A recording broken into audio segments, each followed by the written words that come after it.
Hebrew ১। অতীতে ঈশ্বর ভাববাদীদের মাধ্যমে বহুবার নানাভাবে আমাদের পিতৃপুরুষদের সঙ্গে কথা বলেছিলেন।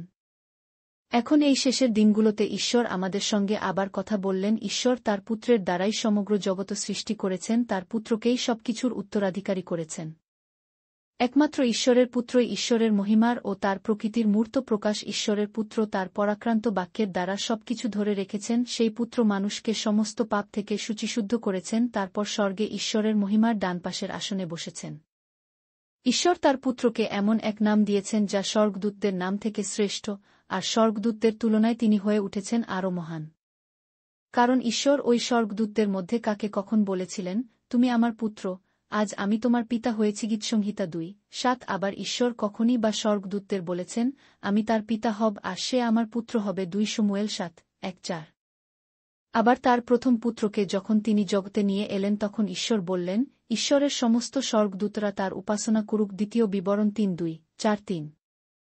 স্বর্গদূতদের বিষয়ে ঈশ্বর বলেন, আমার স্বর্গদূতদের আমি তৈরি করি বায়ুর মতো করে, আর আমার সেবকদের আগুনের শিখার মতো করে। গীতসংহিতা ১:০৪-৪।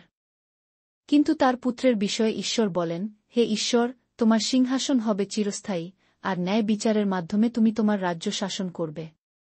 তুমি ন্যায়কে ভালোবাস এবং অন্যায়কে ঘৃণা কর। এই কারণে তোমার ঈশ্বর তোমাকে পরম আনন্দ দিয়েছেন, তোমার সঙ্গীদের থেকে তোমায় অধিক পরিমাণে দিয়েছেন। গীতসংহিতা ৪:৫-৬-৭। ঈশ্বর একথাও বলেছেন, হে প্রভু, আদিতে তুমিই পৃথিবীর ভিত্তিমূল স্থাপন করেছ, স্বর্গ তোমারই হাতের সৃষ্টি। সেসব একদিন অদৃশ্য হয়ে যাবে, কিন্তু তুমিই নিত্যস্থায়ী। সেসব পোশাকের মতো পুরানো হয়ে যাবে। তুমি সেসব পোশাকের মতো গুটিয়ে রাখবে, আর পোশাকের মতো সেগুলির পরিবর্তন হবে, কিন্তু তোমার কোনো পরিবর্তন হবে না, তোমার অনুগ্রহ শেষ হবে না। কিন্তু ঈশ্বর স্বর্গদূতদের মধ্যে কাউকে কখনো বলেননি, আমি তোমার শত্রুদের যতক্ষণ না তোমার পদানত করি, তুমি আমার ডান পাশে বস। গীতসংহিতা ১:১-০-১। ওই স্বর্গদূতরা কি পরিচর্যাকারী আত্মা নয়?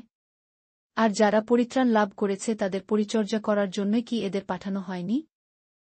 হিব্রু ২। এই জন্য যে বাণী আমরা শুনেছি তাতে আরও ভালোভাবে মন দেওয়া আমাদের উচিত, যেন আমরা তার প্রকৃত পথ থেকে বিচ্যুত না হই। যে শিক্ষা স্বর্গদূতদের মুখ দিয়ে ঈশ্বর জানিয়েছিলেন ও যা সত্য বলে প্রমাণিত হয়েছিল, সেই শিক্ষা যখনই ইহুদিরা অমান্য করে অবাধ্যতা দেখিয়েছে, তাদের শাস্তি হয়েছে। তখন এমন মহৎ এই পরিত্রাণ যা আমাদেরই জন্য এসেছে তা অগ্রাহ্য করলে আমরা কিভাবে রক্ষা পাব?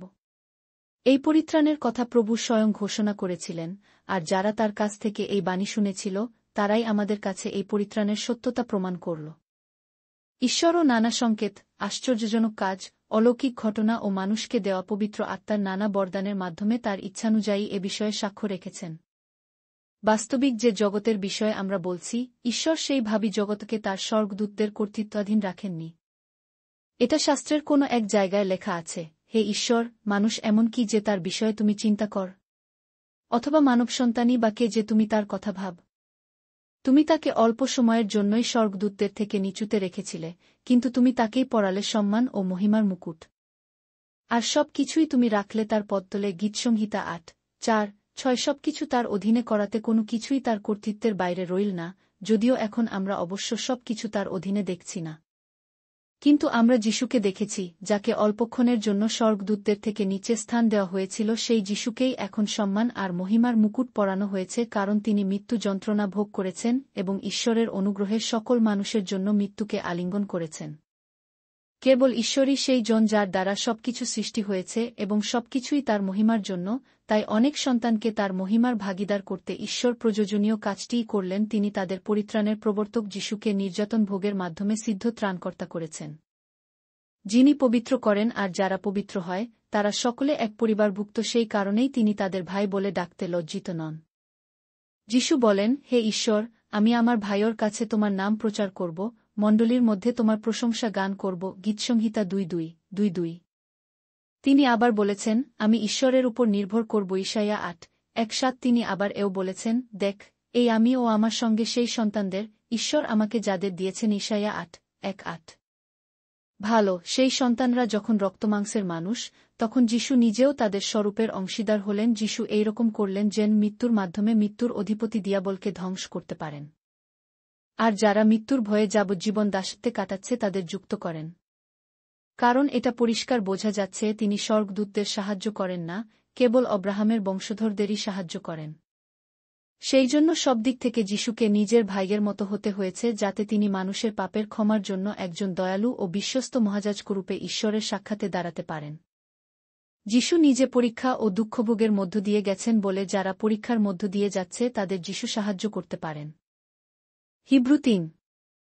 তাই তোমরা সকলে যিশুর বিষয়ে চিন্তা কর। ঈশ্বর যিশুকে আমাদের কাছে পাঠিয়েছেন, তিনি আমাদের ধর্ম বিশ্বাসের মহাযাজক। আমার পবিত্র ভাই ও বোনেরা, আমি তোমাদের বলছি, তোমরা এক স্বর্গীয় আহ্বান পেয়েছ। ঈশ্বর যিশুকে আমাদের কাছে পাঠালেন আর তাকে তিনি আমাদের মহাযাজক করলেন। মসির মতন যিশু ঈশ্বরের প্রতি বিশ্বস্ত ছিলেন। যিশুর কাছে ঈশ্বর যা কিছু চেয়েছিলেন, ঈশ্বরের সেই গৃহরূপ মণ্ডলীতে তিনি সে সবই করলেন।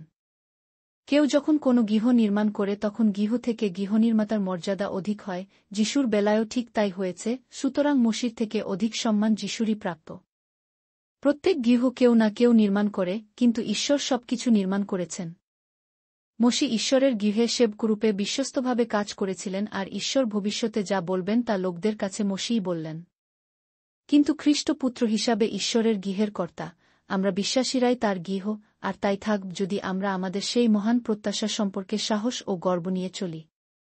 তাই পবিত্র আত্মা যেমন বলছেন, আজ তোমরা যদি ঈশ্বরের রব শোনো, অতীত দিনের মতো হৃদয় কঠিন করো না। যেদিন তোমরা ঈশ্বরের বিরুদ্ধে বিদ্রোহ করেছিলে, সেদিন তোমরা প্রান্তরে ঈশ্বরের পরীক্ষা করেছিলে। সেই প্রান্তরে তোমাদের পিতৃপুরুষরা 40 বছর ধরে আমার সমস্ত কীর্তি দেখতে পেয়েছিল, তবু তারা আমার ধৈর্য পরীক্ষা করল। তাই আমি এই জাতির উপর ক্রুদ্ধ হলাম ও বললাম, এরা সব সময় ভুল চিন্তা করে, এই লোকেরা কখনো আমার পথ বুঝল না। তখন আমি ক্রুদ্ধ হয়ে এই শপথ করলাম, তারা কখনই আমার বিশ্রামস্থানে প্রবেশ করতে পারবে না। গীতসংহিতা 9:5-7:1-1।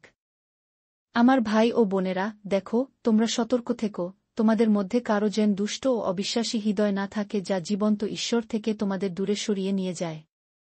তোমরা দিনের পর দিন একে অপরকে উৎসাহিত কর, যতক্ষণ সময় আজ আছে, পাপের ছলনা যেন তোমাদের হৃদয়কে নির্মম না করে। শুরুতে আমাদের যে বিশ্বাস ছিল, যদি শেষ পর্যন্ত আমরা সেই বিশ্বাসে স্থির থাকি, তাহলে আমরা সকলেই খ্রিস্টের সহভাগী।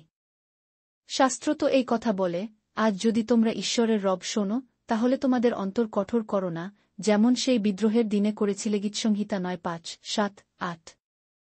যারা ঈশ্বরের রব শোনার পরও তার বিরুদ্ধে বিদ্রোহ করেছিল, প্রশ্ন হল তারা কারা? মসি যাদের মিশর থেকে বের করে নিয়ে এসেছিলেন তারাই কি নয়? আর কাদের উপরই বা ঈশ্বর 40 বছর ধরে ক্রুদ্ধ ছিলেন? সেই লোকদের উপরে নয় কি, যারা পাপ করেছিল ও তার ফলে প্রান্তরে মারা পড়েছিল? তিনি কাদের বিরুদ্ধেই বা শপথ করে বলেছিলেন, এরা আমার বিশ্রামের স্থানে প্রবেশ করতে পারবে না? যারা অবাধ্য হয়েছিল তাদের বিরুদ্ধে কি নয়? তাহলে এখন আমরা দেখলাম যে অবিশ্বাসের দরুনই তারা ঈশ্বরের বিশ্রামের স্থানে প্রবেশ করতে পারল না। হিব্রু 4। ঈশ্বর সেই লোকদের যে প্রতিশ্রুতি দিয়েছিলেন তা এখনও আমাদের জন্য রয়েছে, এই সেই প্রতিশ্রুতি যে আমরা প্রবেশ করতে পারব ও ঈশ্বরের বিশ্রাম পাব। তাই আমাদের খুব সতর্ক থাকা দরকার, যেন তোমাদের মধ্যে কেউ ব্যর্থ না হও। পরিত্রাণ লাভের জন্য সুসমাচার যেমন ওদের কাছে প্রচার করা হয়েছিল, তেমনি আমাদের কাছেও প্রচার করা হয়েছে। তবু সেই সুসমাচার শিক্ষা শুনেও তাদের কোনো শুভ ফল দেখা গেল না, কারণ তারা তা শুনে বিশ্বাসের সঙ্গে গ্রহণ করেনি। আমরা যারা বিশ্বাস করেছি, তারাই সেই বিশ্রামের স্থানে প্রবেশ করতে সক্ষম। ঈশ্বর যেমন বলেছিলেন, আমি ক্রুদ্ধ হয়ে শপথ করেছি, এরা কখনো আমার বিশ্রামস্থলে প্রবেশ করতে পারবে না। গীতসংহিতা 9:5-1-1-1। ঈশ্বর বলেছেন, যদিও ঈশ্বরের সমস্ত কাজ জগৎ সৃষ্টির সঙ্গে সঙ্গেই সমাপ্ত হয়েছিল।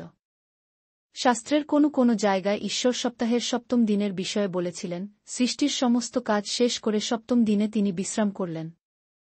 আবার শাস্ত্রের অন্য এক স্থানে ঈশ্বর বলছেন, আমার বিশ্রামে ওই মানুষদের কখনই প্রবেশ করতে দেওয়া হবে না। তবুও একথা এখনও সত্য যে কেউ সেই বিশ্রামে প্রবেশ করবে, কিন্তু সেই লোকেরা যারা প্রথমে সুসমাচারের কথা শুনেছিল, অবাধ্য হওয়ার কারণে সেখানে প্রবেশ করেনি। তখন ঈশ্বর আবার একটি দিন স্থির করলেন, আর সেই দিনের বিষয়ে তিনি বললেন, আজ ঈশ্বর এর বহুদিন পর রাজা দাউদের মাধ্যমে এই দিনটির বিষয়ে বলেছিলেন, যেমন এ বিষয়ে আগেই শাস্ত্রের কথা উল্লেখ করা হয়েছে, আজ যদি তোমরা ঈশ্বরের রব শোনো, তবে অতীত দিনের মতো তোমাদের হৃদয় কঠোর করো না। গীতসংহিতা 9:5-7-8। যিহোশূও তাদের ঈশ্বরের প্রতিশ্রুত বিশ্রামের মধ্যে নিয়ে যেতে পারেননি, এ বিষয়ে আমরা জানি, কারণ ঈশ্বর এরপর আবার বিশ্রামের জন্য আর একদিনের আজ কথা উল্লেখ করেছেন। এতে বোঝা যায় যে ঈশ্বরের লোকদের জন্য সেই সপ্তম দিনে যে বিশ্রামটা আসছে, কারণ ঈশ্বর তার কাজ শেষ করার পর বিশ্রাম করেছিলেন, তেমনি যে কেউ ঈশ্বরের বিশ্রামে প্রবেশ করে সেও ঈশ্বরের মতো তার কাজ শেষ পর্যন্ত সম্পন্ন করে। তাই আমরাও ঈশ্বরের সেই বিশ্রামে প্রবেশ করতে প্রাণপণ চেষ্টা করি, যাতে কেউ অবাধ্যতার পুরানো দৃষ্টান্ত অনুসরণ করে পতিত না হই। ঈশ্বরের বাক্য জীবন্ত ও সক্রিয়, তার বাক্য দুপাশে ধারযুক্ত তলোয়ারের ধারের থেকেও তীক্ষ্ণ। এটা প্রাণ ও আত্মার গভীর সংযোগস্থল এবং সন্ধি ও অস্থির কেন্দ্রভেদ করে মনের চিন্তা ও ভাবনার বিচার করে। ঈশ্বরের সামনে কোনো সৃষ্ট বস্তুই তার অগোচরে থাকতে পারে না, তিনি সব কিছু পরিষ্কারভাবে দেখতে পান, তার সাক্ষাতে সমস্ত কিছুই খোলা ও প্রকাশিত রয়েছে, আর তারই কাছে একদিন সব কাজকর্মের হিসেব দিতে হবে। আমাদের এক মহাযাজক আছেন, যিনি স্বর্গে ঈশ্বরের সাথে বাস করতে গেছেন, তিনি যিশু, ঈশ্বরের পুত্র। তাই এসো আমরা বিশ্বাসে অবিচল থাকি।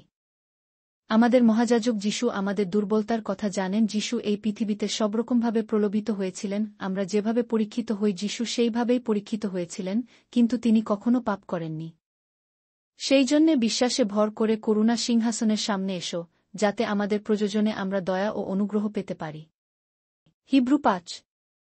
প্রত্যেক ইহুদি মহাযাজককে মানুষের ভেতর থেকে মনোনীত করা হয় ঈশ্বর বিষয়ে লোকদের যা করণীয় সেই কাজে সাহায্য করার জন্য। যাজককে নিযোগ করা হয়, সেই যাজক লোকদের পাপের প্রায়শ্চিত্তের জন্য ঈশ্বরের উদ্দেশ্যে উপহার ও বলি উৎসর্গ করেন। অন্যান্য লোকদের মতো মহাযাজকও দুর্বল, তিনি অপর মানুষের অজ্ঞতা ও বিচ্যুতি থাকলেও তাদের সঙ্গে নরম ব্যবহার করতে সমর্থ, যেহেতু তিনিও অন্যান্য লোকদের মতো নিজের দুর্বলতার দ্বারা বেষ্টিত। মহাযাজক মানুষের পাপের জন্য যে বলি উৎসর্গ করেন, তার সাথে নিজে দুর্বল বলে নিজের পাপের জন্য তাকে বলি উৎসর্গ করতে হয়।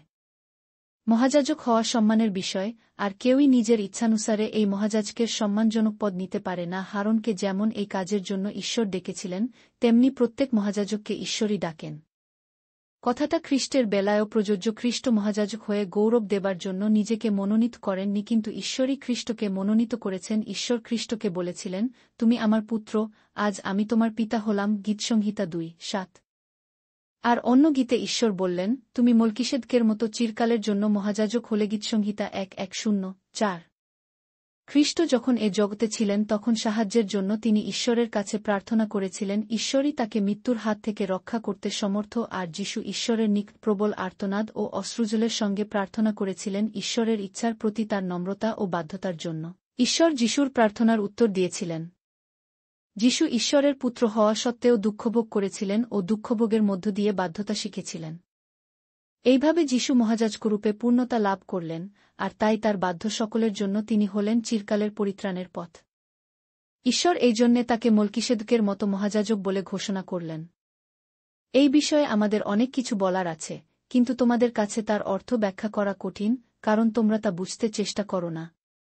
এতদিনে তোমাদের শিক্ষক হওয়া উচিত ছিল, কিন্তু এটা বোধ হয় প্রয়োজনীয় যে তোমাদের ঈশ্বরের বাণীর প্রাথমিক বিষয়গুলি কেউ শেখায়। কোনো শক্ত খাবার নয়, তোমাদের প্রয়োজন দুধের।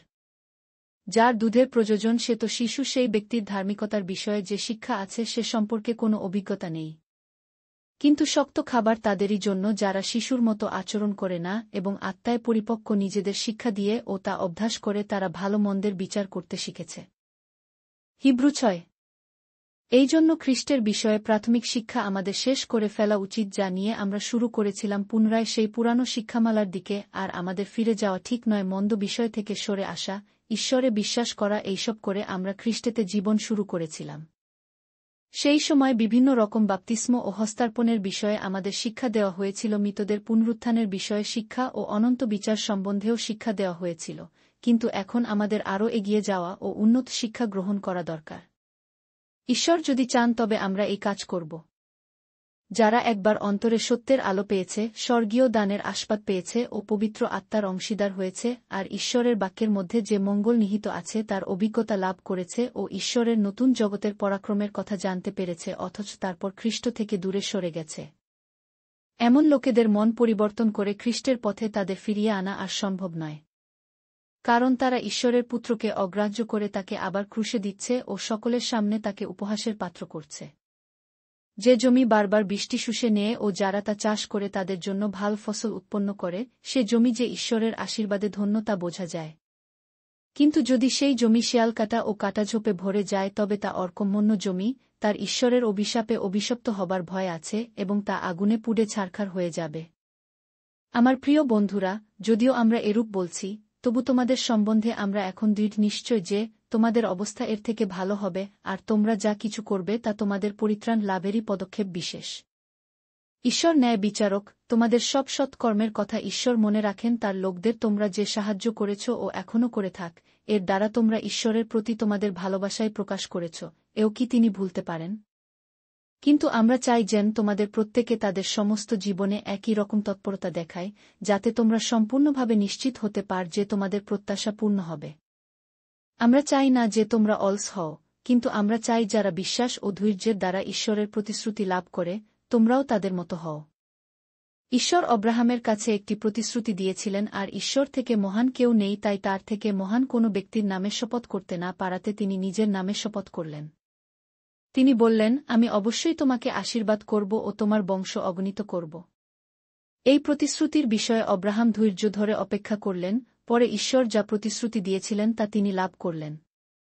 সাধারণ মানুষ যখন তার থেকে মহান কোনো ব্যক্তির নাম নিয়ে শপথ করে, সে তার প্রতিশ্রুতি পালন করবে কিনা সে বিষয়ে এই শপথের দ্বারা সব সংশয়ের অবসান হয়, সব তর্কের নিষ্পত্তি হয়ে যায়।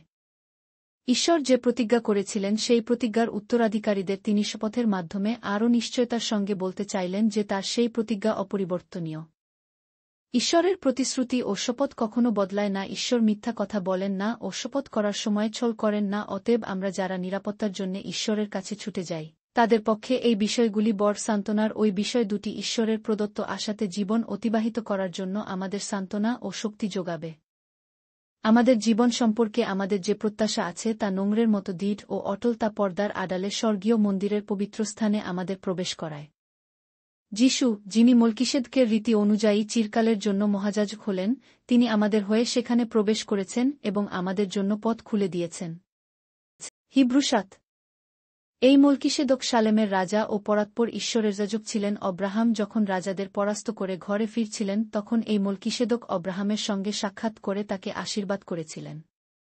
অব্রাহাম যুদ্ধ জয় করে যা কিছু পেয়েছিলেন তার ১০ ভাগের ১ ভাগ তাকে দিয়েছিলেন। মলকিসেদকের নামের অর্থ হল ন্যায়ের রাজা।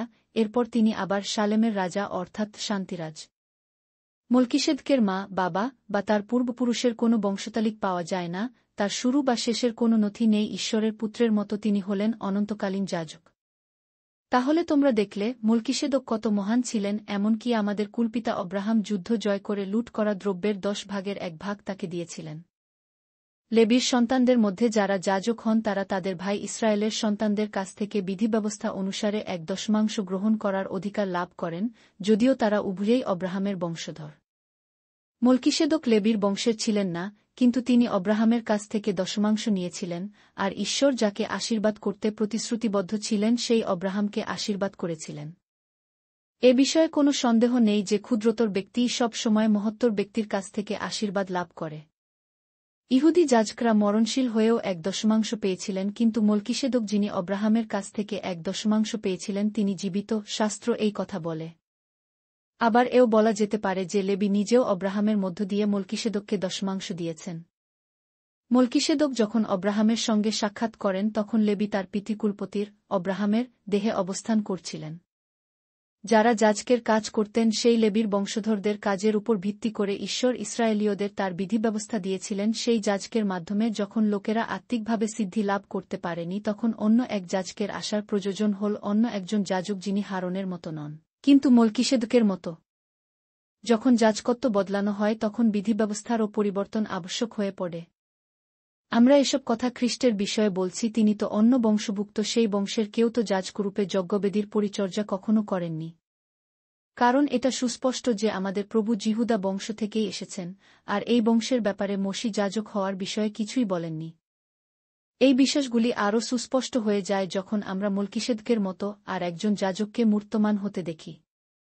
তিনি মানুষের রীতিনীতি এবং বিধিব্যবস্থা অনুযায়ী যাজক হননি, কিন্তু তিনি অবিনশ্বর জীবনী শক্তির অধিকারী হয়েই তা হয়েছিলেন।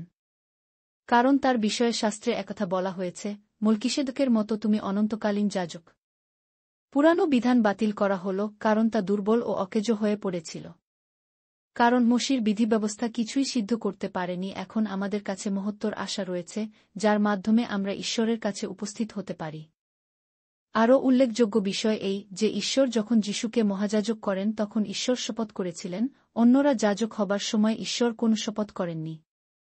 কিন্তু তিনি যিশুকে যাজক করার সময় শপথ করলেন। ঈশ্বর বললেন, প্রভু এক শপথ করলেন, আর তিনি এ বিষয়ে তার মন বদলাবেন না, তুমি অনন্তকালীন যাজক। গীতসংহিতা ১:১০৪।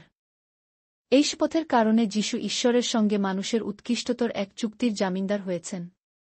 অনেকে যাজক হয়েছিলেন, কারণ মৃত্যু কোনো একজন যাজককে অনন্তকালের জন্য থাকতে দেয়নি। কিন্তু যিশু চিরজীবী বলে তার এই যাজকত্ব চিরস্থায়ী। তাই যারা খ্রিস্টের মাধ্যমে ঈশ্বরের কাছে আসে তাদের তিনি চিরকাল উদ্ধার করতে পারেন, কারণ তাদের জন্য তার কাছে আবেদন করতে তিনি চিরকাল জীবিত আছেন।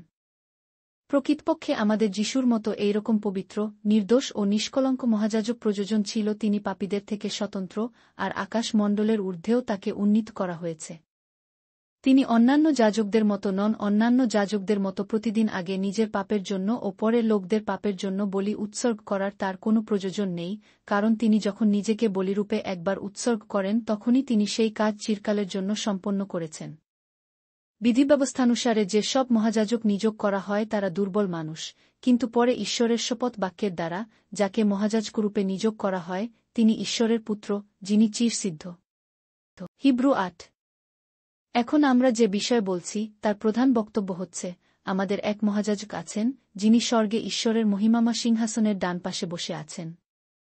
তিনি সেই মহাপবিত্রস্থানে সেবা করছেন, যা প্রকৃত উপাসনার স্থান এবং যে উপাসনাস্থল মানুষের হাতে গড়া নয় বরং ঈশ্বর স্বয়ং তা নির্মাণ করেছেন। প্রত্যেক মহাযাজককে বলি ও উপহার উৎসর্গ করার জন্যই নিয়োগ করা হয়, তাই আমাদের এই মহাযাজককেও ঈশ্বরকে কিছু উৎসর্গ করতে হয়। আমাদের মহাযাজক যদি পৃথিবীতে থাকতেন তবে তিনি কখনো যাজক হতেন না, কারণ পুরানো বিধিব্যবস্থা অনুযায়ী এখানে যাজকরা ঈশ্বরকে উপহার নিবেদন করার জন্য রয়েছেন। যাজকরা যে কাজ করেন তা কেবল স্বর্গীয় জিনিসগুলির নকল ছায়ামাত্র। মসি যখন পবিত্র তাঁবু স্থাপন করতে যাচ্ছিলেন তখন ঈশ্বর তাকে সতর্ক করে বলেছিলেন, দেখো, পাহাড়ের উপরে তোমাকে যেমন শিবির দেখানো হয়েছিল তুমি ঠিক সেই রকমই করো। কিন্তু এখন যিশুকে যে কাজের জন্য নিয়োগ করা হয়েছে তা ওই যাজকদের থেকে অনেক গুণে মহৎ। সেই একইভাবে যিশু যে নতুন চুক্তি ঈশ্বরের কাছ থেকে এনেছেন তা পুরাতন চুক্তিটির থেকে অনেক শ্রেষ্ঠ। এই নতুন চুক্তি শ্রেষ্ঠ বিষয়ের প্রতিশ্রুতির উপর স্থাপিত হয়েছে। কারণ ওই প্রথম চুক্তি যদি নিখুঁত হতো তাহলে তার জায়গায় দ্বিতীয় চুক্তি স্থাপনের প্রয়োজন হতো না। কিন্তু ঈশ্বর লোকদের মধ্যে ত্রুটি লক্ষ্য করে বলেছিলেন, দেখো, এমন সময় আসছে যখন আমি ইসরায়েলের লোকেদের ও জিহুদার লোকেদের সঙ্গে এক নতুন চুক্তি করব। সেই চুক্তি অনুসারে নয় যা আমি তাদের পিতৃপুরুষদের সঙ্গে এর আগে করেছিলাম, যেদিন আমি তাদের হাত ধরে মিশর দেশ থেকে বাইরে বের করে নিয়ে এসেছিলাম। আমার সঙ্গে তাদের যে চুক্তি হয়েছিল তাতে তাদের বিশ্বাস ছিল না, আর তাই আমি তাদের কাছ থেকে মুখ ঘুরিয়ে নিয়েছিলাম। একথা প্রভু বলেন, আমি ইসরায়েল বংশের সঙ্গে এক নতুন চুক্তি স্থির করব, ভবিষ্যতে আমি এই চুক্তি স্থাপন করব। একথা প্রভু বলেন, আমি তাদের মনের মাঝে আমার বিধিব্যবস্থা দেব, আর তাদের হৃদয়ে আমার ব্যবস্থা লিখে দেব। আমি তাদের ঈশ্বর হব ও তারা আমার প্রজা হবে। কাউকে আর তাদের সহ নাগরিকদের ও ভাইদের এই বলে শিক্ষা দেবার দরকার হবে না, প্রভুকে জানো, কারণ ছোট থেকে বড় পর্যন্ত সবাই আমাকে জানবে। কারণ আমার বিরুদ্ধে তারা যত অপরাধ করেছে সে সব আমি ক্ষমা করব, তাদের সকল পাপ আর কখনো স্মরণ করব না। জিরমীয় ৩:১-৩:১-৩:৪। এই চুক্তিকে যখন ঈশ্বর নতুন বলছেন তখন প্রথমের চুক্তিটি পুরানো হয়ে যাচ্ছে। যা কিছু পুরানো তা তো জীর্ণ আর তা শিগগিরই বিলীন হয়ে যাবে। হিব্রু ৯। ওই প্রথম চুক্তিতে উপাসনা করার নানা বিধিনিয়ম ছিল, আর মানুষের তৈরি এক উপাসনার স্থান ছিল। উপাসনার স্থানটি ছিল এক তাঁবুর ভেতরে, যার প্রথম অংশকে বলা হতো পবিত্র স্থান, যেখানে ছিল বাতিদান, টেবিল ও ঈশ্বরকে উৎসর্গীকৃত বিশেষ রুটি। দ্বিতীয় পর্দার পেছনে আর একটি অংশ ছিল যাকে মহাপবিত্রস্থান বলা হতো। এই অংশে ছিল ধূপ জ্বালাবার জন্য সোনার বেদি ও চুক্তির সেই সিন্দুক, যার চারপাশ ছিল সোনার পাতে মোড়া। এর মধ্যে ছিল সোনার এক ঘটিতে মান্না ও হারনের ছড়ি, যে ছড়ি মুকুলিত হয়েছিল, আর পাথরের সেই দুই ফলক যার উপর নিয়ম চুক্তির শর্ত লেখা ছিল। সেই সিন্দুকের উপর ছিল সোনার দুই করূপ। স্বর্গদূতরা ঈশ্বরের মহিমা প্রকাশ করত, তার দয়ার আসনটির উপর ছায়া ফেলে থাকত। বর্তমানে আমরা এর খুঁটিনাটি বর্ণনা দিতে পারি না। যখন এইসব জিনিস পূর্বে বর্ণিত ব্যবস্থা অনুসারে প্রস্তুত হল, তখন যাজকরা প্রতিদিন উপাসনা করার জন্য প্রথম কক্ষে প্রবেশ করতেন।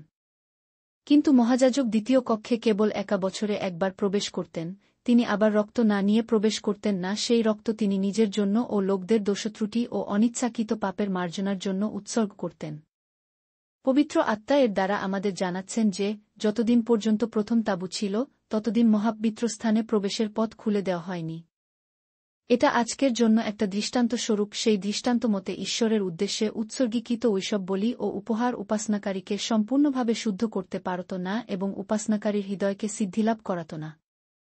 ওই উপহারগুলি কেবল খাদ্য, পানীয় ও নানা প্রকার বাহ্যিক সূচি স্নানের গণ্ডিতে বাধা ছিল। সে সব বিধিব্যবস্থাগুলি ছিল কেবল মানুষের দেহ সম্বন্ধীয়, সেগুলি ব্যক্তির হৃদয় সম্বন্ধীয় বিষয় ছিল না। নতুন আদেশ না আসা পর্যন্ত ঈশ্বর তার লোকদের এইসব নিয়ম অনুসরণ করতে দিয়েছিলেন। কিন্তু এখন মহাযাজকরূপে খ্রিস্ট এসেছেন। আমরা এখন যে সব উত্তম বিষয় পেয়েছি, তিনি শেষবের মহাযাজক। পূর্বে যাজকরা তাঁবুর মতো কোনো স্থানে সেবা করতেন, কিন্তু খ্রিস্ট তেমনি করেন না। সেই তাঁবু থেকেও এক উত্তম স্থানে খ্রিস্ট মহাযাজকরূপে সেবা করতেন। সেই স্থান সিদ্ধ, সেই স্থান মানুষের হাতে গড়া নয়, তা এই জগতের নয়। খ্রিস্ট একবার চিরতরে সেই মহাপবিত্রস্থানে প্রবেশ করেছেন। তিনি মহাপবিত্রস্থানে প্রবেশের জন্য ছাগ বা বাছুরের রক্ত ব্যবহার করেননি, কিন্তু তিনি একবার চিরতরে নিজের রক্ত নিয়ে মহাপবিত্রস্থানে প্রবেশ করেছিলেন। খ্রিস্ট সেখানে প্রবেশ করে আমাদের জন্য অনন্ত মুক্তি অর্জন করেছেন। ছাগ বা বিষের রক্ত ও বাছুরের ভস্ম সেই সব অশুচি মানুষের উপর ছিটিয়ে তাদের দেহকে পবিত্র করা হতো, যারা উপাসনাস্থলে প্রবেশের জন্য যথেষ্ট শুচি ছিল না। তবে এটা কি ঠিক নয় যে খ্রিস্টের রক্ত আরও কত অধিক কার্যকরী হতে পারে?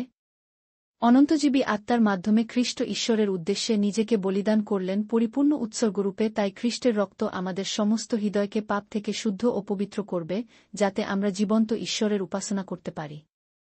তাই খ্রিস্ট তার লোকদের জন্য ঈশ্বরের কাছে এক নতুন চুক্তি উপস্থিত করেছেন। খ্রিস্ট এই নতুন চুক্তি এনেছেন যেন ঈশ্বরের আহুত লোকেরা তার প্রতিশ্রুত সব আশীর্বাদ পেতে পারে। ঈশ্বরের লোকরা সেই আশীর্বাদ অনন্তকাল ভোগ করবে। তারা শেষবের অধিকারী হবে, কারণ প্রথম চুক্তির সময়ে তারা যে পাপ করেছে সেই পাপ থেকে তাদের উদ্ধার করতে খ্রিস্ট মৃত্যুবরণ করলেন। মানুষ মৃত্যুর পূর্বে একটা নিয়মপত্র করে যায়, কিন্তু নিয়মকারী যদি জীবিত থাকে তবে সেই নিয়মপত্র বা চুক্তির কোনো অর্থই হয় না, কারণ নিয়মকারীর মৃত্যু হলে তবেই নিয়মপত্র বলবৎ হয়। এই জন্য ওই প্রথম চুক্তি যা ঈশ্বর ও তার লোকদের মধ্যে সম্পন্ন হয়েছিল, সেখানেও ওই কথা প্রযোজ্য। সেই চুক্তি বলবৎ করতে রক্তের প্রয়োজন ছিল, কারণ লোকদের কাছে মোশি বিধিব্যবস্থা থেকে সমস্ত আজ্ঞা পাঠ করে পরে তিনি জল ও রক্তবর্ণ মেশলম আর একগোছা এসবের ঘাস ব্যবহার করে গোবৎস ও ছাগদের রক্ত সেই পুস্তকটিতে ও লোকদের গায়ে ছিটিয়ে দিয়েছিলেন। মোশি বলেছিলেন, এই সেই রক্ত যা কার্যকারী করছে সেই চুক্তি যার আজ্ঞাবহ হতে ঈশ্বর তোমাদের বলছেন।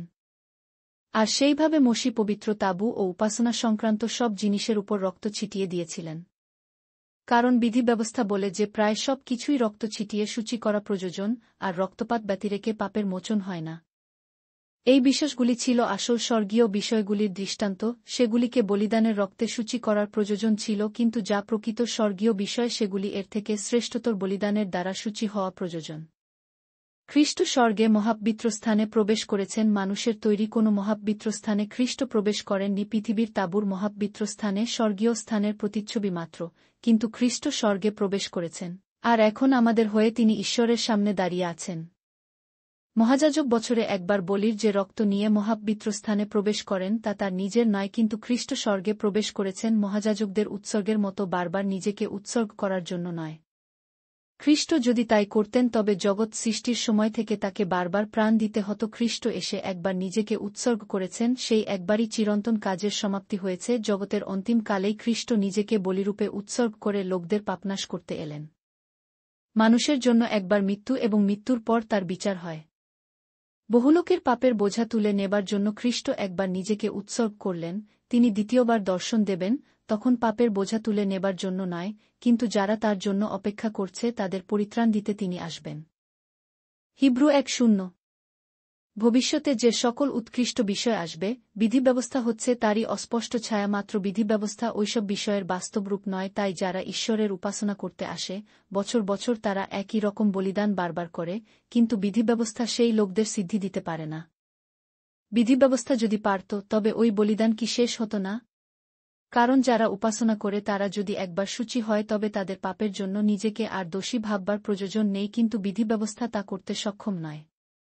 ওইসব লোকের বলিদান বছর বছর তাদের পাপের ক্ষমা স্মরণ করিয়ে দেয়, কারণ বিষের কি ছাগের রক্ত পাপ দূর করতে পারে না। সেই জন্যই খ্রিস্ট এ জগতে আসার সময় বলেছিলেন, তুমি বলিদান ও নৈবেদ্য চাওনি, কিন্তু আমার জন্য এক দেহ প্রস্তুত করেছ। তুমি হোমে ও পাপার্থক বলিদান উৎসর্গে প্রীত নও। এরপর তিনি বললেন, এই আমি। শাস্ত্রে আমার বিষয়ে যেমন লেখা আছে, হে ঈশ্বর দেখ, আমি তোমার ইচ্ছা পূর্ণ করতেই এসেছি। গীতসংহিতা 4:0-6-8। প্রথমে তিনি বললেন, বলিদান, নৈবেদ্য, হোমবলি ও পাপার্থক বলি তুমি চাওনি, আর তাতে তুমি প্রীত হওনি, যদিও সেই সব বিধিব্যবস্থা অনুসারে উৎসর্গ করা হয়। এরপর তিনি বললেন, দেখো, আমি তোমার ইচ্ছা পালন করবার জন্যই এসেছি। তিনি দ্বিতীয়টি প্রবর্তন করার জন্য প্রথমটিকে বাতিল করতে এসেছেন। ঈশ্বরের ইচ্ছানুসারেই তিনি এই কাজ সমাপ্ত করেছেন। এই জন্যই খ্রিস্ট তার দেহ একবারেই চিরকালের জন্য উৎসর্গ করেছেন, যাতে আমরা চিরকালের জন্য পবিত্র হই। প্রত্যেক যাজক প্রত্যেক দিন দাঁড়িয়ে ঈশ্বরের সেবা করেন, তারা বারবার সেই একই বলি উৎসর্গ করেন, কিন্তু তাদের বলিদান কখনো পাপ দূর করতে পারে না। খ্রিস্ট পাপের জন্য একটি বলিদান উৎসর্গ করলেন, যা সকল সময়ের জন্য যথেষ্ট। তারপর তিনি ঈশ্বরের দক্ষিণ পাশে বসলেন। তার শত্রুদের মাথা তার পায়ের নিচে অবনত না হওয়া পর্যন্ত এখন তিনি সেখানে অপেক্ষা করছেন। তিনি একটি বলিদান উৎসর্গ করে চিরকালের জন্য তার লোকেদের নিখুঁত করেছেন। তারাই সেই লোক যাদের পবিত্র করা হয়েছে। পবিত্র আত্মাও আমাদের কাছে এ বিষয়ে সাক্ষ্য দিচ্ছেন। প্রথমে তিনি বলেন, ওই সময়ের পর প্রভু বলেছেন, আমি তাদের সঙ্গে এই চুক্তি করব, আমি তাদের হৃদয়ে আমার নিয়মগুলো গেঁথে দেব, আর তাদের মনে আমি তা লিখে দেব। জিরমীয় 3:1-3-3। এরপর তিনি বলেন, আমি তাদের সব পাপ ও অধর্ম আর কখনো মনে রাখব না। জিরমীয় 3:1-3-4। তাই একবার যখন সেই সব পাপ ক্ষমা করা হল, তখন পাপের জন্য বলিদান উৎসর্গ করার আর কোনো প্রয়োজন নেই। তাই আমার ভাই ও বোনেরা, মহাপবিত্র স্থানে প্রবেশ করার সম্পূর্ণ স্বাধীনতা আমাদের আছে। যিশুর রক্তের গুণে আমরা নির্ভীকতার সঙ্গে সেখানে প্রবেশ করতে পারি। খ্রিস্ট এই নতুন পথ একটি পর্দার মধ্য দিয়ে, অর্থাৎ তার দেহের মধ্য দিয়ে আমাদের জন্য খুলে দিয়েছেন। এ এক জীবন্ত পথ। এই নতুন পথে আমরা পর্দার মধ্য দিয়ে, অর্থাৎ খ্রিস্টের দেহের মধ্য দিয়ে ঈশ্বরের সামনে উপস্থিত হতে পারি। তাই আমাদের এক মহান যাজক রয়েছেন, যিনি ঈশ্বরের গৃহের উপর কর্তৃত্ব করেন। আমাদের সূচি করা হয়েছে ও দোষী বিবেকের হাত থেকে মুক্ত করা হয়েছে। আমাদের দেহকে শুচিশুদ্ধ জলে ধৌত করা হয়েছে। তাই আমরা শুদ্ধ হৃদয়ে বিশ্বাসের কৃত নিশ্চয়তায় ঈশ্বরের সামনে হাজির হই। তাই আমরা আমাদের প্রত্যাশাকে দৃঢ়ভাবে অবলম্বন করে থাকি এবং অপরের কাছে তাকে জানাতে ব্যর্থ না হই। আমরা ঈশ্বরের উপর নির্ভর করতে পারি যে তিনি যা প্রতিশ্রুতি দিয়েছেন তা তিনি পূরণ করবেন। আমাদের উচিত একে অপরের বিষয়ে চিন্তা করা, যেন ভালোবাসতে ও সৎ কাজ করতে পরস্পরকে উৎসাহ দান করতে পারি। আমরা যেন একত্র সমবেত হওয়ার অভ্যাস ত্যাগ না করি, যেমন কেউ কেউ সেইরকম করছে, কিন্তু আমরা পরস্পরকে উৎসাহ ও চেতনা দিই। তোমরা যতই সেই দিন এগিয়ে আসতে দেখছ, ততই এ বিষয়ে আরও বেশি করে উদ্যোগী হও। সত্যের জ্ঞানলাভের পর যদি আমরা ইচ্ছাকৃতভাবে পাপ করে চলি, তবে সেই পাপের জন্য বলিদান উৎসর্গ করার মতো আর কিছু অবশিষ্ট থাকে না। আমরা যদি পাপ করেই চলি, তবে বিচারের জন্য সেই ভয়ঙ্কর প্রতীক্ষা আর প্রচণ্ড ক্রোধাগ্নি সমস্ত ঈশ্বর বিরোধীকে গ্রাস করবে। কেউ যদি মসির দেওয়া বিধিব্যবস্থা লঙ্ঘন করত, তবে 2 কিংবা 3 সাক্ষীর সাক্ষ্য প্রমাণে নিষ্ঠুরভাবে তাকে হত্যা করা হতো, তাকে ক্ষমা করা হতো না। ভেবে দেখো, যে লোক ঈশ্বরের পুত্রকে ঘৃণা করেছে, চুক্তির যে রক্তের মাধ্যমে সে সূচি হয়েছিল তা তুচ্ছ করেছে, আর যিনি অনুগ্রহ করেন সেই অনুগ্রহের আত্মাকে অপমান করেছে। হ্যাঁ, নতুন চুক্তির রক্তকে যে অবমাননা করেছে, সেই ব্যক্তির কতই না ঘোরতর শাস্তি হওয়া উচিত। আমরা জানি, ঈশ্বর বলেন, যারা মন্দ কাজ করে তাদের আমি শাস্তি দেব, তাদের প্রতিফল দেব। ঈশ্বর আবার বলেছেন, প্রভু তার লোকদের বিচার করবেন। জীবন্ত ঈশ্বরের হাতে গড়া পাপী মানুষের পক্ষে কি ভয়ঙ্কর বিষয়! সেই আগের দিনগুলির কথা মনে করে দেখ। প্রথমে যখন তোমরা সত্য গ্রহণ করলে, তখন তোমাদের অনেক কষ্ট ও দুঃখভোগ করতে হয়েছিল, কিন্তু তা সত্ত্বেও তোমরা বেশ অটল ছিলে। কখনো কখনো লোকেরা প্রকাশ্যে তোমাদের বিদ্রূপ করেছে ও অনেক লোকের সামনে তোমাদের নির্যাতিত হতে হয়েছে। কখনো অন্যের উপর তোমাদের মতো নির্যাতিত হচ্ছে দেখে তোমরা তাদের প্রতি সহানুভূতি দেখিয়েছ। যারা কারাগারে বন্দী ছিল, তোমরা তাদের সাহায্য করেছ ও তাদের দুঃখভোগের অংশ নিয়েছ। তোমাদের সম্পত্তি লুট করে নিলেও তোমরা আনন্দ করেছ, কারণ তোমরা জানতে যে এসব থেকে উৎকৃষ্ট ও চিরস্থায়ী এক সম্পদ তোমাদের জন্য আছে। তাই অতীতে তোমাদের যে সাহস ছিল তা হারিও না, কারণ সেই সাহস তোমাদের জন্য মহাপুরস্কার নিয়ে আসবে। তোমাদের ধৈর্য ধরতে হবে। ঈশ্বরের ইচ্ছা পালন করার পর তোমরা তার প্রতিশ্রুতি অনুসারে ফল লাভ করবে। কারণ এখন থেকে অল্প সময়ের মধ্যে যার আসবার কথা আছে তিনি আসবেন, তিনি দেরি করবেন না। আমার দৃষ্টিতে যাদের ধার্মিক প্রতিপন্ন করেছি তারা বিশ্বাসের ফলেই বেঁচে থাকবে, কিন্তু সে যদি ভয়ে বিশ্বাস থেকে সরে যায়, তবে আমি তার প্রতি সন্তুষ্ট হব না। হবকুক 2:3-4। কিন্তু আমরা এমন লোক নই যারা বিশ্বাস থেকে সরে গিয়ে ধ্বংস হয়ে যায়, বরং আমরা সেই রকম লোক যারা বিশ্বাসে রক্ষা পায়। হিব্রু ১:১। বিশ্বাসের অর্থ হল আমরা যা প্রত্যাশা করি তা যে আমরা পাবি সে বিষয়ে নিশ্চিত হওয়ার ও বাস্তবে যা কিছু আমরা চোখে দেখতে পাই না তার অস্তিত্ব সম্বন্ধে প্রমাণ পাওয়া। অতীতে ঈশ্বরের লোকেরা তাদের বিশ্বাসের দরুনই সুখ্যাতি লাভ করেছিলেন। বিশ্বাসে আমরা বুঝতে পারি যে বিশ্বভূমণ্ডল ঈশ্বরের মুখের কথাতেই সৃষ্ট হয়েছিল, তাই চোখে যা দেখা যায় সেই দৃশ্য কোনো কিছু প্রত্যক্ষ বস্তু থেকে উৎপন্ন হয়নি। কয়িন ও হেবল উভয়েই ঈশ্বরের উদ্দেশ্যে বলিদান উৎসর্গ করেছিলেন, কিন্তু হেবল উত্তম বলে ঈশ্বরের কাছে গ্রাহ্য হয়েছিলেন কারণ হেবলের বলিদান বিশ্বাসযুক্ত ছিল। ঈশ্বর বলেছিলেন যে হেবল যা উপহার দিয়েছিল তাতে তিনি প্রীত হয়েছিলেন। ঈশ্বর হেবলকে একজন ধার্মিক লোক বললেন, কারণ তার বিশ্বাস ছিল যদিও হেবল মৃত, কিন্তু তার বিশ্বাসের মধ্য দিয়ে তিনি এখনও কথা বলছেন। হনককে পৃথিবী থেকে তুলে নেওয়া হয়েছিল, তিনি মরেননি। এই পৃথিবী থেকে হনককে তুলে নেবার পূর্বে হনক এই সাক্ষী রেখে যান যে তিনি ঈশ্বরকে সন্তুষ্ট করেছিলেন। পরে লোকেরা হনকের খোঁজ আর পেলেন না, কারণ ঈশ্বর তাকে কাছে রাখার জন্য নিজেই হনককে তুলে নিয়েছিলেন। হনকের জীবনে বিশ্বাস ছিল বলেই এমনটি সম্ভব হয়েছিল। বিনা বিশ্বাসে ঈশ্বরকে সন্তুষ্ট করা যায় না। যে কেউ ঈশ্বরের কাছে আসে তাকে অবশ্যই বিশ্বাস করতে হবে যে ঈশ্বর আছেন, আর যারা তার অন্বেষণ করে তাদের তিনি পুরস্কার দিয়ে থাকেন। বিশ্বাসেই নোহ, যা যা কখনো দেখা যায়নি এমন সব বিষয়ে তাকে সতর্ক করে দেওয়া হলে তিনি তা গুরুত্ব সহকারে নিলেন এবং নোহ তার পরিবারের রক্ষার জন্য এক জাহাজ নির্মাণ করলেন। এর দ্বারা তিনি অবিশ্বাসী জগৎকে দোষী প্রতিপন্ন করলেন, আর বিশ্বাসের মাধ্যমে যে ধার্মিকতা লাভ হয় তার অধিকারী হলেন। ঈশ্বরে বিশ্বাস ছিল বলেই ঈশ্বর যখন অব্রাহামকে আহ্বান করলেন তিনি তার বাধ্য হলেন, আর তাকে যে দেশ দেবেন বলে ঈশ্বর বলেছিলেন তা অধিকার করতে চললেন। তিনি কোথায় চলেছেন তা না জানলেও তিনি রওনা দিলেন। তার বিশ্বাসের বলেই তিনি ঈশ্বরের প্রতিশ্রুত সেই দেশে আগন্তুকের মতো জীবনযাপন করলেন। তার বিশ্বাস ছিল বলেই তিনি তা করতে পেরেছিলেন। সেই প্রতিশ্রুত দেশে ইসহাক ও যাকবের সাথে তিনি তাঁবুতে বাস করেছিলেন, যারা তার মতোই একই প্রতিশ্রুতির উত্তরাধিকারী ছিলেন। কারণ অব্রাহাম সেই দৃঢ় ভিত্তিযুক্ত নগরের প্রতীক্ষায় ছিলেন স্বয়ং ঈশ্বর, যার স্থপতি ও নির্মাতা। অব্রাহাম বয়োবৃদ্ধ হয়েছিলেন, তাই তার সন্তান হওয়ার সম্ভব ছিল না। তার স্ত্রী সারা বন্ধ্যা ছিলেন, কিন্তু ঈশ্বরের উপর অব্রাহামের বিশ্বাস ছিল। তাই ঈশ্বর শক্তি দিলেন যেন তাদের সন্তান লাভ হয়। ঈশ্বর যা প্রতিশ্রুতি দিয়েছেন তা যে তিনি পূর্ণ করতে পারেন এ বিশ্বাস অব্রাহামের ছিল। তিনি প্রায় মৃতকল্প ছিলেন, কিন্তু এই একটি লোকের মধ্য দিয়ে জন্ম নিয়েছিল আকাশের তারার মতো অজস্র বংশধর। সেই এক ব্যক্তি থেকে সমুদ্রসৈকতে বালুকনার মতো অগণিত বংশধররা এল। এইসব মহান ব্যক্তিরা বিশ্বাস নিয়েই মারা গেলেন। ঈশ্বর যা প্রতিশ্রুতি দিয়েছিলেন তারা কেউই বাস্তবে তা পাননি, কিন্তু দূর থেকে তা দেখেছিলেন ও তাকে স্বাগত জানিয়েছিলেন। তারা খোলাখুলি স্বীকার করেছিলেন যে এই পৃথিবীতে তারা প্রবাসী ও বিদেশী। কারণ যে সব লোক এরকম কথা বলেন তারা যে নিজের দেশে ফেরার আশায় আছেন তা স্পষ্ট করেই ব্যক্ত করেন। যে দেশ থেকে তারা বাইরে বেরিয়ে এসেছিলেন সেই দেশের কথা যদি মনে রাখতেন তবে ইচ্ছা করলে সেখানে ফিরে যেতে পারতেন।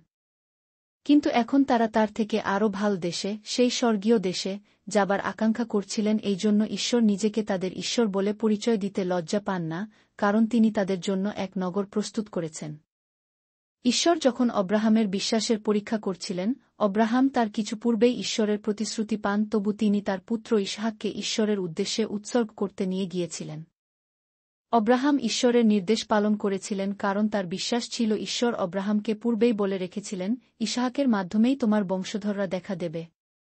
অব্রাহাম বিশ্বাস করলেন যে ঈশ্বর মৃত্যুর মধ্য হতেও মানুষকে উত্থাপন করতে সমর্থ। বাস্তবে তাই হল, ঈশ্বর অব্রাহামকে তার পুত্রকে বলি দেওয়া থেকে বিরত করলেন, ফলে অব্রাহাম ইসহাককে যেন মৃত্যুর মধ্য থেকেই ফিরে পেলেন। সেই বিশ্বাসের বলেই ইসহাক ভবিষ্যতের বিষয় চিন্তা করে এসো ও যাকবকে আশীর্বাদ করলেন, কারণ তার বিশ্বাস ছিল। যাকব বৃদ্ধ বয়সে মারা যাবার সময় বিশ্বাসের শক্তিতে যোসেফের ছেলেদের প্রত্যেককে আশীর্বাদ করেছিলেন। তিনি লাঠির উপর ভর দিয়ে উঠে ঈশ্বরের উপাসনা করেছিলেন। যাকবের বিশ্বাস ছিল বলেই তিনি এইসব করেছিলেন। বিশ্বাসের বলেই যোসেফ মৃত্যুঞ্জয় বলেছিলেন যে ইসরায়েলীয়রা মিশর দেশ ছেড়ে একদিন চলে যাবে, তাই তিনি তার দেহাবশেষ নিয়ে কি করতে হবে তার নির্দেশ দিতে পেরেছিলেন। যোসেফের বিশ্বাস ছিল বলেই তিনি ওই কথা বলে গিয়েছিলেন। মসির জন্মের পর তার মা-বাবা 3 মাস পর্যন্ত তাকে লুকিয়ে রেখেছিলেন। তাদের বিশ্বাস ছিল বলেই তারা তা করেছিলেন। তারা দেখলেন মসি খুব সুন্দর এক শিশু, আর তারা রাজার আদেশ অমান্য করতে ভয় পেলেন না। মসি বড় হয়ে উঠলেন ও পূর্ণবয়স্ক মানুষে পরিণত হলেন। মসি ফরৌনের মেয়ের পুত্র বলে পরিচিত হতে চাইলেন না। মসি পাপের সুখভোগ করতে চাইলেন না, কারণ সে সব সুখভোগ ছিল ক্ষণিকের। কিন্তু মসি ঈশ্বরের লোকদের সঙ্গে দুঃখভোগ করাকেই বেছে নিলেন। মসি তা করতে পেরেছিলেন কারণ তার বিশ্বাস ছিল। মিশরের সমস্ত ঐশ্বর্য অপেক্ষা খ্রিস্টের জন্য বিদ্রূপ সহ্য করাকেই শ্রেয় মনে করলেন। ঈশ্বরের কাছ থেকে পুরস্কার লাভের আশায় মসি তা করতে পেরেছিলেন। মসির বিশ্বাস ছিল, তাই তিনি মিশর ত্যাগ করলেন। তিনি রাজার ক্রোধকে ভয় করলেন না। মসি সুস্থির থাকলেন, কারণ তিনি সেই ঈশ্বরের দিকে দৃষ্টি রাখলেন যাকে কেউ দেখতে পায় না। মসি নিস্তার পর্ব পালন করে গৃহের দরজায় রক্ত লেপে দিলেন। দরজায় এইভাবে রক্ত লেপন করা হল যেন সংহারকর্তা ইসরায়েলীয়দের প্রথম পুত্র সন্তানদের স্পর্শ করতে না পারে। মসির বিশ্বাস ছিল, তাই তিনি এসব করতে পেরেছিলেন। যে লোকদের মসি নিয়ে চলেছিলেন তারা শুকনো জমির উপর দিয়ে যাওয়ার মতো লোহিত সাগর হেঁটে পার হয়ে গেল। তাদের বিশ্বাস ছিল বলেই তারা তা করতে পেরেছিল। মিশরীয়রাও লোহিত সাগরের মধ্যে দিয়ে হেঁটে যেতে চেষ্টা করেছিল, কিন্তু তারা সবাই মারা পড়ল। ঈশ্বরের লোকদের বিশ্বাসের জন্যই জিরিহোর প্রাচীর ভেঙে পড়ল। লোকেরা প্রাচীরের চারপাশে 7 দিন ধরে ঘুরল, আর তারপরেই সেই প্রাচীর ভেঙে পড়ল। বিশ্বাসে বেশ্যা রাহব ইসরায়েলীয় গুপ্তচরদের সাদরে গ্রহণ করে তাদের সঙ্গে বন্ধুর মতো ব্যবহার করায় নগর ধ্বংস হবার সময় ঈশ্বরের অবাধ্য লোকদের সঙ্গে সে বিনষ্ট হল না। তোমাদের কাছে কি আমি আরও দৃষ্টান্ত তুলে ধরব? আমার যথেষ্ট সময় নেই যে আমি তোমাদের কাছে গিদিজন, বারক, শিমশোন, জিপ্তহ, দায়ুদ, শমুয়েল ও ভাববাদীদের সব কথা বলি। ওদের প্রচণ্ড বিশ্বাস ছিল। তারা বিশ্বাসের দ্বারা রাজ্যস্কল জয় করেছিলেন। তারা যা ন্যায় তাই করলেন এবং ঈশ্বরের প্রতিশ্রুতিগুলি পেলেন। তারা সিংহদের মুখ বন্ধ করেছিলেন। কেউ কেউ আগুনের তেজ নিষ্প্রভ করলেন, তরবারির আঘাতে মৃত্যুর হাত থেকে রক্ষা পেলেন। এদের বিশ্বাস ছিল, তাই এরা এসব করতে পেরেছিলেন। বিশ্বাসের বলেই দুর্বল লোকেরা বলশালী লোকে রূপান্তরিত হয়েছিলেন। তারা যুদ্ধের সময় মহাবিক্রমী হয়ে শত্রু সৈন্যদের পরাস্ত করেছিলেন। কোনো লোক মৃতদের মধ্য থেকে পুনর্জীবিত হলেন, আর পরিবারের নারীরা তাদের স্বামীদের ফিরে পেলেন। আবার অনেকে ভয়ঙ্কর পীড়ন সহ্য করলেন, তবু তার থেকে নিষ্কৃতি চাইলেন না। তারা বিশ্বাসে এসব সহ্য করলেন যেন মহত্তর পুনরুত্থানের ভাগী হন। কেউ কেউ বিদ্রূপ ও চাবুকের মার সহ্য করলেন, আবার অনেকে বেড়ি বাঁধা অবস্থায় কারাবাস করলেন।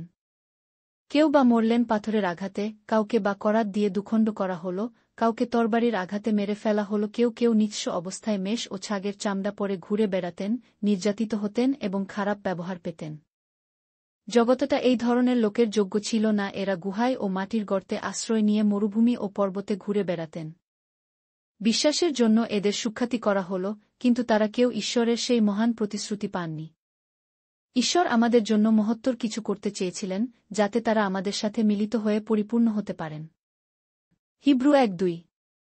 আমাদের চারপাশে ঈশ্বর বিশ্বাসী ওইসব মানুষরা রয়েছেন, তাদের জীবন ব্যক্ত করছে বিশ্বাসের প্রকৃত রূপ।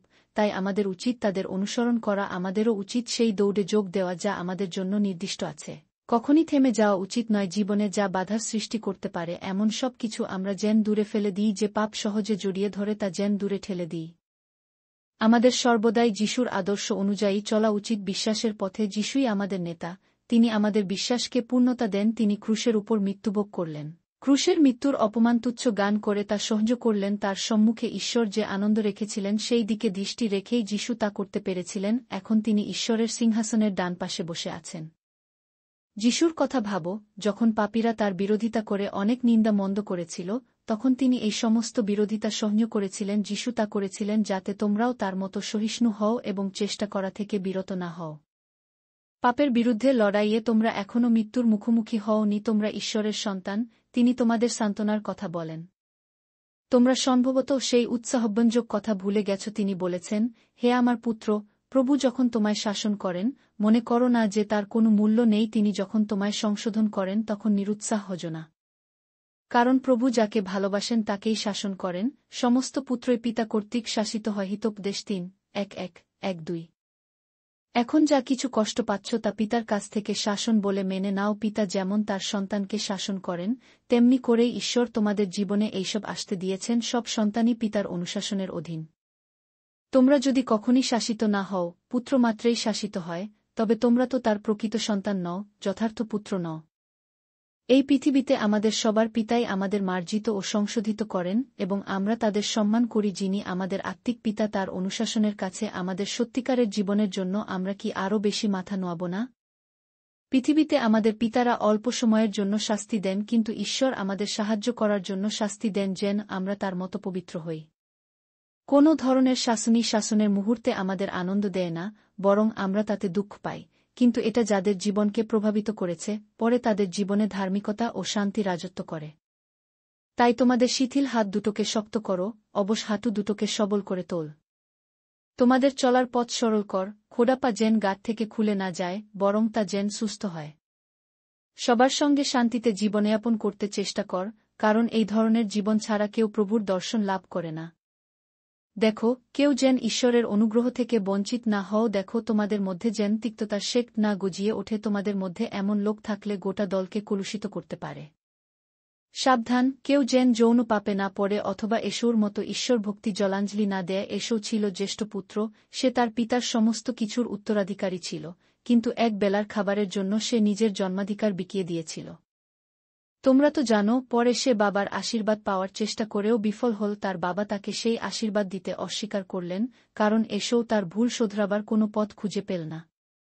তোমরা এক নতুন স্থানে এসেছ। ইসরায়েলীয়রা যেমন এক পাহাড়ের সামনে এসেছিল, এ স্থান তেমন নয়। তোমরা সেই পাহাড়ের কাছে আসনি যা স্পর্শ করা যেত না, যা আগুনে জ্বলছিল। তোমরা এমন স্থানে আসনি যা কিনা অন্ধকারময়, বিষাদমা, ঝঞ্ঝা বিক্ষুব্ধ। তারা যেমন শুনেছিল তেমন তুরিধ্বনি অথবা সেই কণ্ঠস্বর তোমরা শুনতে পাচ্ছ না, যা শুনে তারা মিনতি করেছিল যেন আর কোনো বাক্য তাদের কখনো শোনানো না হয়। কারণ যে আদেশ তাদের দেওয়া হয়েছিল তা তারা সহ্য করতে পারল না। তাদের বলা হল, যদি কোনো কিছু, এমনকি কোনো পশু পর্যন্ত পর্বত স্পর্শ করে, তাকে পাথর ছুঁড়ে মেরে ফেলতে হবে।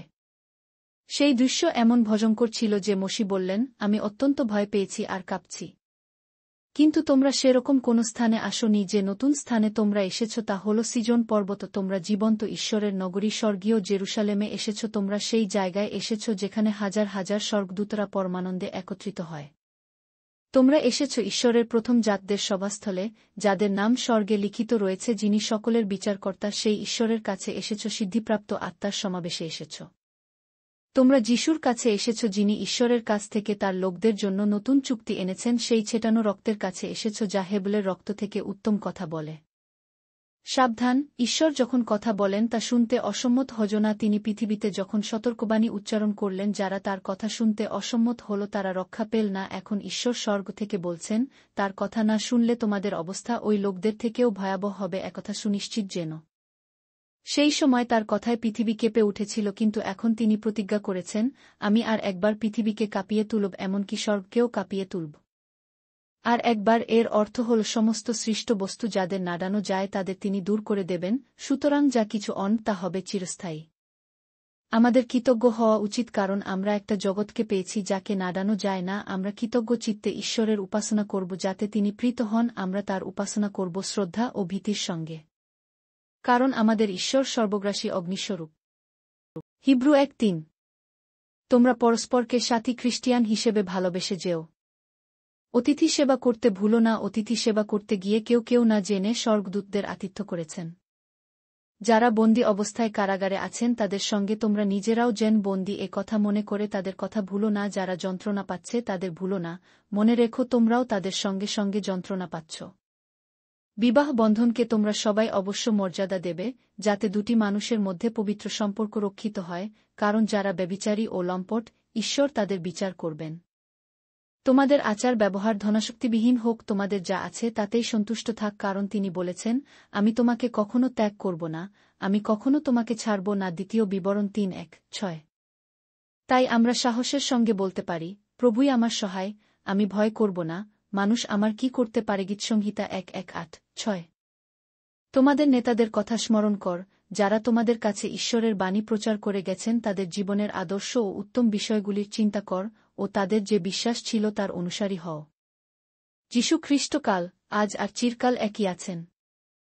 নানা প্রকার অদ্ভুত সব শিক্ষার দ্বারা বিপথে চলে যেও না। হৃদয়কে ঈশ্বরের অনুগ্রহে শক্তিমান করো, তবে খাওয়ার নিয়মকানুন পালনের দ্বারা নয়, কারণ যারা খাদ্যাভ্যাসের খুঁটিনাটি মেনে চলেছে তার কোনো সুফলই তারা পায়নি।